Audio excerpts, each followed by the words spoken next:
একটা football tournament, আর সেই football tournament ঘিরে মারধর উত্তেজনার ঘটনা। আর এই ঘটনাতে 3 জন ধৃত তৃণমূলের অঞ্চল সভাপতিকেও গ্রেফতার করেছে পুলিশ। কথা বলবো অনুপম আমাদের প্রতিনিধির সঙ্গে। অনুপম, কোন ঘটনার প্রেক্ষিতে এই ধরপাকড় পুলিশের, আর এই তৃণমূলের অঞ্চল সভাপতিকে গ্রেফতার করা হলো, তার বিরুদ্ধেই বা কি অভিযোগ?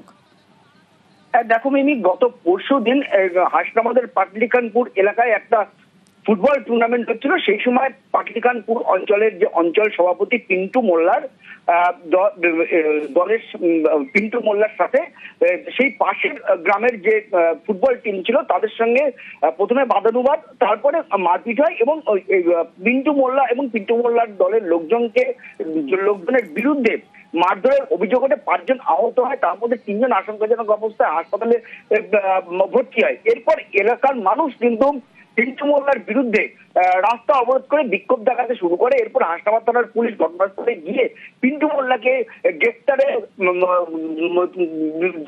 জানালে যে গ্রেপ্তার করা হবে এমন প্রতিশ্রুতি দিলে তারপরে কিন্তু বিক্ষোভকারীরা সেখান থেকে চলে যায়, বিক্ষোভ তুলে নেয়। এরপর আজকে সেই পিন্টু মোল্লা এবং সেই পাটলিকানপুর অঞ্চলের যিনি প্রধান, সেই প্রধানের স্বামী কাদের গাজী সহ মোট 3 জনকে প্রথমে আটক করে, তারপরে তাদেরকে জিজ্ঞাসাবাদ করার পর এই মুহূর্তে তাদেরকে গ্রেপ্তার করেছে এবং তাদেরকে জিজ্ঞাসাবাদ করা হচ্ছে যে তাদের সঙ্গে আর কারা কারা জড়িত ছিল তাদেরকেও গ্রেপ্তার করা হবে বলে কিন্তু আমরা পুলিশ সূত্রে জানতে পেরেছি। এবং এদেরকে আগামীকাল তাদেরকে বরিশাল মহকুমা আদালতে তোলা হবে।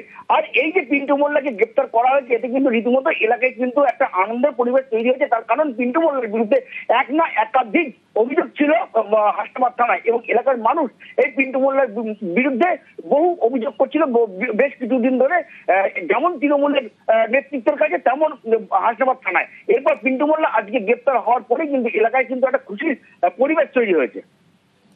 ধন্যবাদ অনুপম।